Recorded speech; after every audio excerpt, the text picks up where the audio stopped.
হঠাৎ আজকে একটা কাজে বেরিয়ে কাজটা করে বাড়ি ফেরার সময় খুব খিদে লেগে গেছিলো, আর সেই মতোই চলে গেছিলাম একটা রেস্টুরেন্টে। আর রেস্টুরেন্টে গেছিলাম বিরিয়ানি খেতে। তো বিরিয়ানিটা দেখো, দেখতে কিন্তু খুব ভালো লাগছে।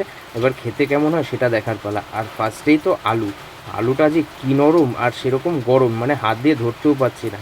একদম মোমের মতো নরম আলুটা, সত্যি অসাধারণ। আলু দিয়ে বিরিয়ানি দিয়ে কি ভালো যে লাগছিল খেতে। আর চিকেনটা তো বেশ নরম, চিকেনটা দিয়ে তো আরও দারুণ লাগলো। ও হো হো হো, অসাধারণ অসাধারণ। সঙ্গে আবার কিন্তু স্যালাডও একটু নিলাম, আর ভাই তো বলছে দারুণ দারুণ। আর চিকেন চাপের গ্রেভিটা ফার্স্টে নিয়ে নিলাম। ও, গ্রেভিটার কালারটা অসাধারণ। গ্রেভি দিয়ে বিরিয়ানির চাল দিয়ে মাখিয়ে একদম অসাধারণ, যাকে বলে অসাধারণ। আর চিকেন চাপের চিকেনটা ছিল কিন্তু দারুণ জুসি।